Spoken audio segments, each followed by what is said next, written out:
So these are the protagonists we're talking about tonight. This is Mrs. John Kumah Lillian, the widow of John Kumah. We're really sorry about Madam.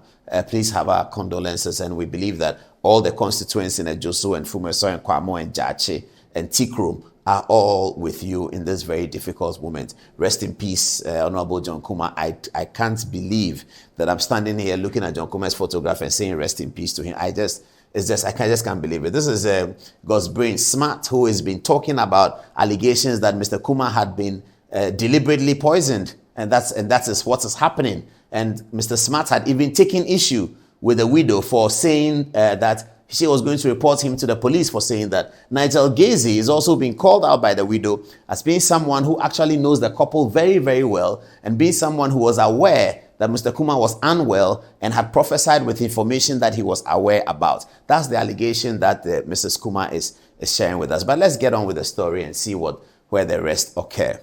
So this is the trajectory, the dates, the story. We've put the story out in the dates in which the things have occurred. And so here it is. So you can see it with me, viewers. Now, autopsy conducted on 8th of March revealed the following. 1, that Honorable John Kumah passed from multiple myeloma. We're going to understand what that means. If it is poison, we'll know. If it's not poison, we'll know. Whatever it is, we're going to know it on the screen right now in a minute. Number 2, he was diagnosed of this multiple myeloma in early 2023. Viewers, I think you can see that that's very clear.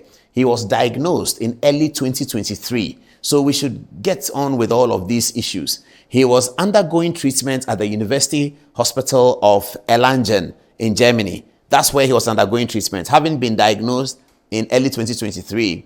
If you look at our third point, Mr. John Kumah was undergoing treatment. So having been diagnosed, treatment had already started. And number 4, this even led the condition actually led, for those who knew him very, very well, they would have noticed that this treatment led to a fracture in his left arm, and all that occurred in 2023. The fracture in his left arm occurred in 2023. So from the data that we have covered here, from the information we have, which we have translated into this data for you, these are the 3 hospitals where Mr. Kumah was looked at and looked after. The first one is the University Hospital of Erlangen. You can Google it and see what their expertise are about the multiple myeloma as a type of blood cancer, which was diagnosed in 2023 for the Honorable John Kumah. There's another hospital here. It's a hospital in Sweden. We don't have the name. When we have it, we'll share with you. And then, so the treatment processes were, some of these cancer treatments, they come in 8, 6, 12, sometimes, if you're lucky, 2, 17, whatever. So the treatment processes after the initial diagnosis was in 6-fold. And the 6 were carried out in these 3 hospitals. We are not sure yet how many were carried out in the German hospital, how many in Sweden, and how many in Accra. But here, the Accra Health Center was one of the 3 hospitals that worked on Mr. Kumah's process. So viewers, this is the story. Where is poisoning and where is juju and where is political poisoning because somebody was looking for a position or somebody was rising as a political point? These are the facts of the matter that has happened. These are the real hard facts that any journalist who wants to look at the John Kumah story should be looking for, the real hard facts. Is that not what you look for as a journalist? The real hard facts, the incontrovertible facts, the facts that have been written by the experts, and then you can interrogate it. If the facts contradict each other, you can point out the contradictions. You can say that it's not true that John Kumah was diagnosed in 2023 because in 2021 he went for treatment here. You can raise some of those issues, but you can't ignore the facts and create your own set of facts as a journalist and publish that and turn that into a narrative. You create your own set of facts. John Kumah was poisoned. He was poisoned by this person. And this person is the next to die. And that's how you do journalism? Is that how journalism works? It cannot work like that. You cannot ignore the facts. You can interrogate the facts. But the starting point of a journalist's work is the facts. That's the starting point. The starting point of a journalist's work is not to concoct. It's not to develop new facts that are not available, that do not exist. The starting point of a journalist's work is the raw facts. And then from the facts, you can interrogate it. But you don't ignore the facts. You don't ignore all of these things. So the fact continues that he was scheduled to continue active treatment in Germany on 12th of March 2024, he requested to be discharged so as to attend the Independence Day celebration in Ghana. His condition got critical, and unfortunately, on his way to Accra for treatment, he passed on the 7th of March, 2024 at Suhum in the Eastern region. And that's how John Kumah's life, unfortunately, ended. And as soon as John Kumah's life, unfortunately, tragically and painfully ends, Smart here says he was poisoned. He knows who poisoned him. He knows who put the food in the poison. He knows where the poison was prepared. He knows who is the next to die. That's not journalism. Is that journalism? The journalist must start the story from the facts.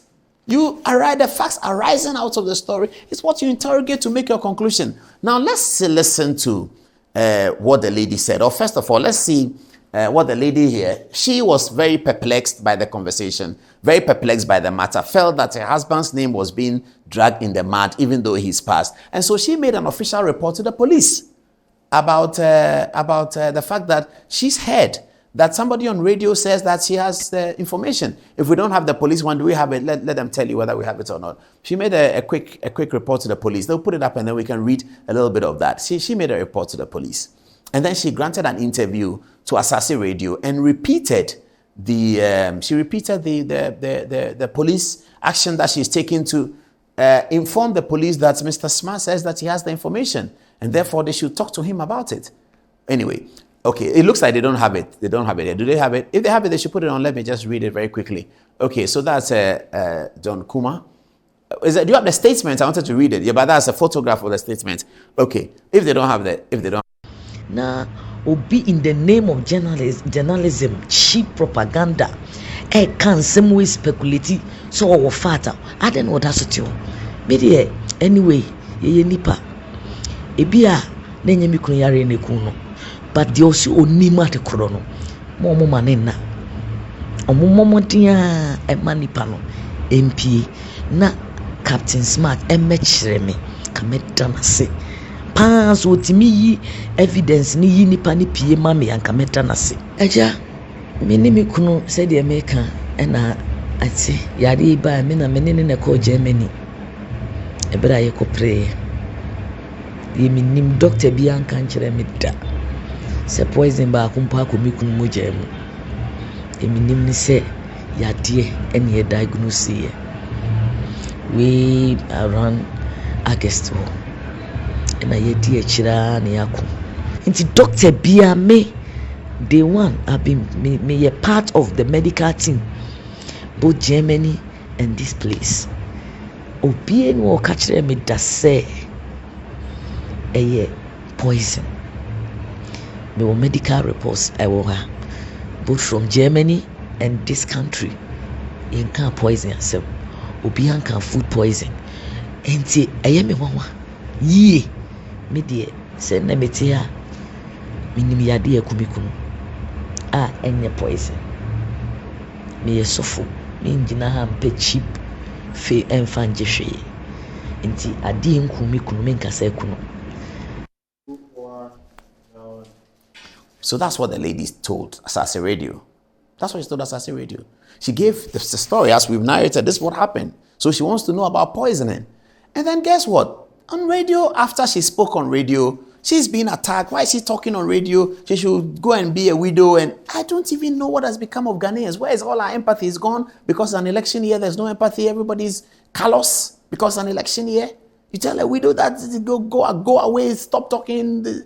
Have you put yourself in his shoes? The point about empathy of our culture in Ghana, why we die when somebody cries, it's not so much that we know the person, it's that we put ourselves in the shoes of the family who have lost the person. That if it was you, how would you feel? That's why people cry at funerals. That's the empathy. It's a culture of our people. Where has it gone to? Because it's election year, because it's politics, because it's the radio politics. Anybody talks to the widow anyhow? Have you put yourself? She were your sister, she were your auntie, she were your mother, she was your sister's friend. Is that how you talk to her? Because you are telling people that her husband is being poisoned, and she says that's not the facts that are available to me. The facts available to me are not about poisoning. Listen to Captain Smart's response to her this morning. Listen to it. He said, number one, what I was here, so terminal ailment, but your terminal ailment, no, walk on no war. Onua. Time na wo kwa wa joke na wo sayare na say aduane bi na ma ne nyae. Onua ma chi o. Wo so na wo se na wo no na aduane. Onua. Eti maami kurani wo kwa ware John Kumah no wo sayare no. Ojae. Sam koye interview biom. Tiutas ewuade nyo obi na comment. Ana se wo ware ni wiye ye no. Ojae. Ena mumie no akwantuo no mu no onya sayare no. Me busaw. Onua. Beniti wey menya carpenter. Who could you minister? Me yan central ni me busa kosa. Ti me busa wasem. Onua. Ena John Kumah eye me tax na editua neka. Onua. Ghana for tax na editua neka. Ye dwene mu. Ena wo wudi bi. Onua ma chi o. Eti ma me na me feed you. Chop money na wukunu yi no. Tax wo mu. Wasa na editua neka. Ti me busa. Wese wukunu terminal ailment. Terminal illness, terminal disease, and a kuno. Wani. Pacho, who want to know what's higher? No, and I wouldn't movie. And then the men says, and I'm doing well. I don't take shot and take madness. That he won't want John Kumah. Onua. No, what's terminal ailment? Na. Onua ma chi o. Eh, then no nyaye. When I bet me actually Ghana for. I just because when I was here, someone in the Titambia, baby, or could be account, and so Tamale Kumase, no, can't quit now when you hobby. I just So, viewers, you heard it. Is that the proper way for a journalist to talk to a widow, or because it's an election year? A widow says, "My husband died from a terminal illness diagnosed 2023," and then you are asking her she should come back and do an interview and tell what food he ate before he got the terminal illness. What is the meaning? Is that the media that we are happy about? Is that the media that we're happy about? Media that doesn't do critical thinking, they just peddle gossip. That's media. Anyway, you send your text to how you look at it. How you look at it, I don't know, but how you look at it, you have to look at it and decide how you look at it. And thank God we're getting quite a lot of views on social media, and we appreciate it that people want to listen to some of these things. We don't have all the answers, but we have ways and mechanisms to ventilate the issues and set up a discussion, a conversation towards nation building. Yes, it may be biased towards free SHS. Yes, it will be biased towards one district, one factory, because free SHS and one district, one factory are correct programs that we will support to the hilt. That's not politics. That's policy. That's not politics, it's policy. That's what journalism is about. But what is this? Ignore the set of facts, develop your own set of facts, and then you channel a narrative out of that because it suits a certain political party. They are happy about it, and nobody's talking about the standards that are being crucified